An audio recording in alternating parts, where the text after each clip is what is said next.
Салам достор, биз бүгүн сиздер менен ОРТга даярдануудагы колонкаларды кантип иштейбиз ошону үйрөнөбүз. Анда ОРТда киргенде 2 колонка болот. Ошол колонкалардын эгерде А колонкасы турган жердеги сандар чоң боло турган болсо, анда А вариантын белгилейсиздер. Эгерде Б колонкасы турган катардагы сандар чоң боло турган болсо, анда Б вариантын белгилейсиздер. Эгерде алар бири-бирине барабар боло турган болсо, анда В вариантын белгилейсиздер. А эгерде алар бири-бирине барабар эмес, аныкталбай турган болсо, анда Г вариантын белгилейсиздер. Бүгүн бизде ушундай тест бар экен. Анда ушуну чыгаралы.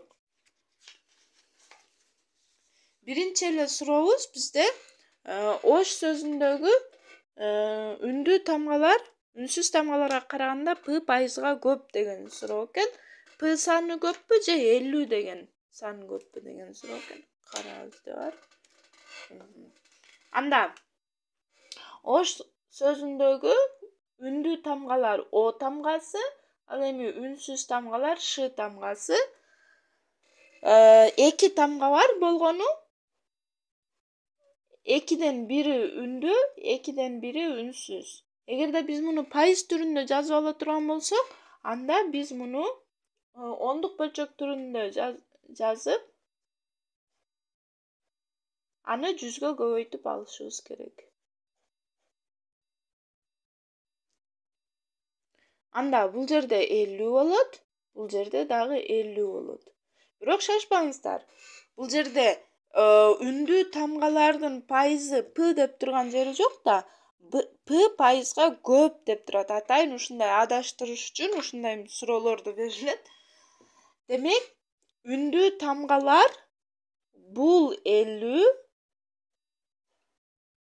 кемитебиз бул үнсүз тамгалардын пайызы барабар П саны болот экен. Демек, П саны бизде 0гө барабар экен.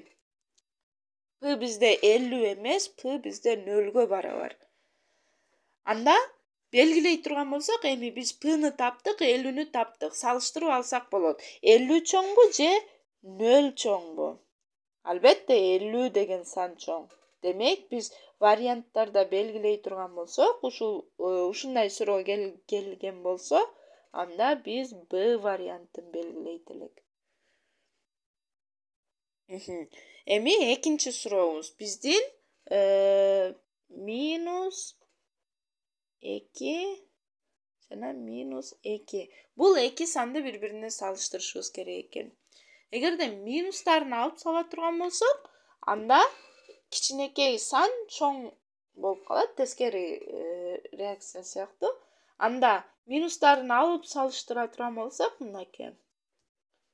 Эми бул 2 сандын кайсынысы кичине, ошону табышыбыз керек. Демек, бул жерде тамырларды салыштырып жатканда эң эле оңой, эң эле эффективдүү жолу, башка жолдору албетте бар, бирок эң эле эффективдүү жолу биздин сандарды тамырдын ичине кийирип алуу. Квадраттык тамыр дегенибиз момундай болот.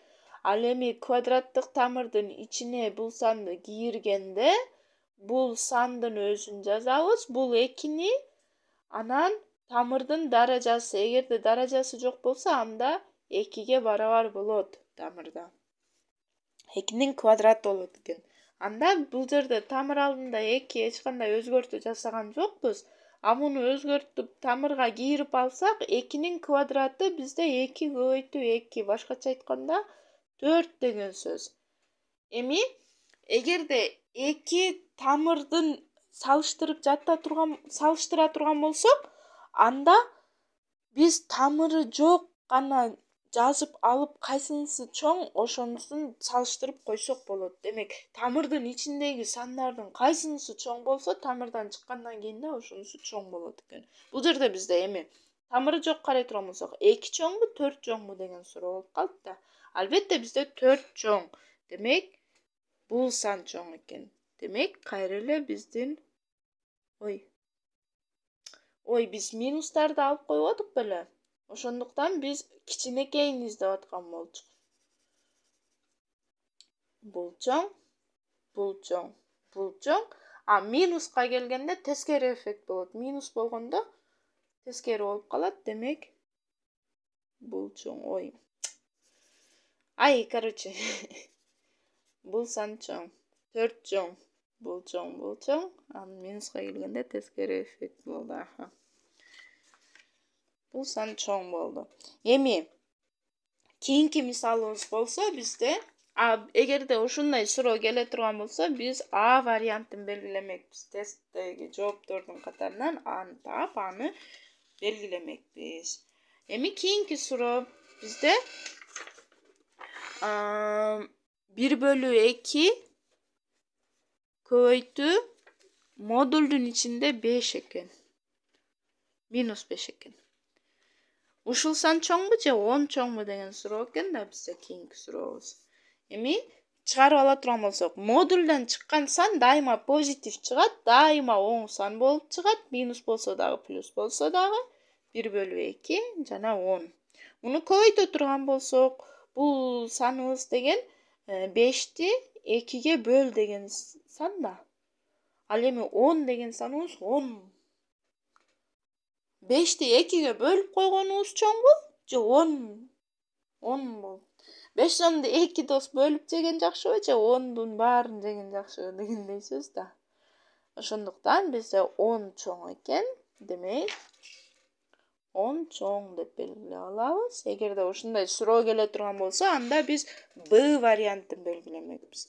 Андан кийинки сурообуз бизде даража экен. Даражанын касиеттери деген темабыз бар. Бизде ошол жактан кайталап дагы көрүп алсаңыздар болот. 2-нин минус 2 даражасы чоңбу же 1-дин минус 3 даражасы чоңбу? Терс даража деген сөз бул 1/2-нин минусу жоголуп кетет, квадраты 1/1-дин 3 даражасы деген сөз. Оң даражага айлантып ала турган болсок, эми даражаларга көтөрө турган болсок, бул жерде 1/2-нин квадраты, башкача айтканда 1/4. Ал эми бул жерде 1/1. Башкача айтканда 1. Эми 1 өзү чоңбу же 1ди 4кө бөлүп койсоң чоңбу деген сөз да. 1 өзү чоң болот. Себеби элестетсеңиздер, 1000 сомду 1 киши жеген жакшыбы же 1000 сомду 4 киши бөлүп жеген жакшыбы? Ошол сыяктуу эле бизде 1 чоң экен. Кайра эле Б вариантын белгилемекпиз, эгерде ушундай суроо келе турган болсо. Андан кийинки суроо бизде тамыр экен. Тамырда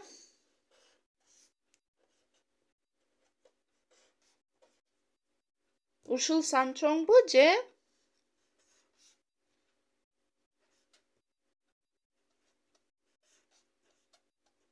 ушул сан чоңбу деген суроо экен.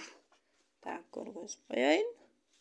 Анда тамырды иштеп жатканда, эгерде тамырдын даражасы, бул жерде бизде тамырдын даражасы деген саныбыз 3. Булар бири-бирине барабар боло турган болсо, тамырды карабай деле койсок болот. Демек тамыры жок эле 2, 5-тамыр астында 2, 5-тамыр астында 2-нин минус 1 даражасы дедик. Эми көбөйтүүнү дагы, мисал үчүн, чоң санды көбөйтсөк, дагы да чоңоет да, дагы да көбөйөт. Ошондуктан биз көбөйтүүнү дагы эгерде бири-бирине барабар болсо, аны дагы карабай эле биз белгисиз болгон сандарды карап кете берсек болот. 2-нин минус 1 даражасы дедик. Кайра эле ушундай баштапкы бул 3кө окшогон мисал келип калды. Тамырдын даражалары окшош. Демек биз буларды карабай деле койсок болот. Демек 2 чоңбу же 2-нин минус 1 даражасы чоңбу деп. Бул жерде 2 деп турган саныбыз бизде 2-нин 1 даражасы болот, оң даражасы болот. Эми эгерде негиздери окшош болсо, көрсөткүчтөрүн гана салыштырып коебуз даражанын. 1 чоңбу же минус 1 чоңбу деген сөз суроо болуп калды да. Албетте 1 чоң. Ошондуктан бул чоң дедик. Бул жактан дагы бизде бул сан чоң. Эгерде ушундай суроо келгенде А вариантын белгилемекпиз. Демек эч кандай мисал чыгарбайбыз, жөн гана ойлонуп. Мен буну жаздым себеби сиздерге түшүнүктүү болсун деп жаздым да. Эгер чыныгы экзаменде ушундай суроо келе турган болсо, жөн гана ойлонуп, булар окшош экен, демек тамырды карабайбыз, булар окшош экен, муну да карабайбыз деп салыштырып койсоңуздар болот. Андан кийинки саныбыз азыр эле жаңы эле айткандай 5тин 5,5 даражасы жана 5тин 5,5 мезгилдүү даражасы экен. Бул жерде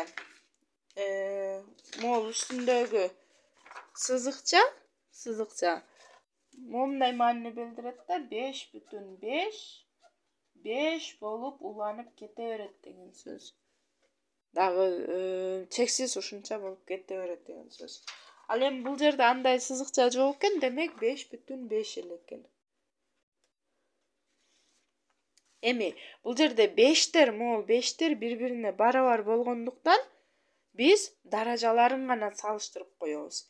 Эми өзүңүздөр көрүп тургандай эле, бул жерде бул сан чоңбу же бул сан чоңбу? Чоңбу дегенде биз башынан баштап салыштырып келебиз. Биринчи бүтүн бөлүгүн салыштырабыз, үтүрдүн бул жагында жайгашкан бөлүгүн салыштырабыз, алар бири-бирине барабар.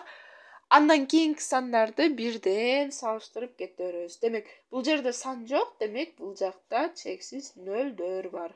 Эми бул сандар чоңбу же нөл чоңбу? Албетте бул сандар чоң. Демек, 5тин 5,5 чексиз уланган мезгилдүү даражасы бизде чоң. Ошондуктан бул сан чоң. Эгерде ушундай суроо келе турган болсо, анда биз Б вариантты белгилемекпиз.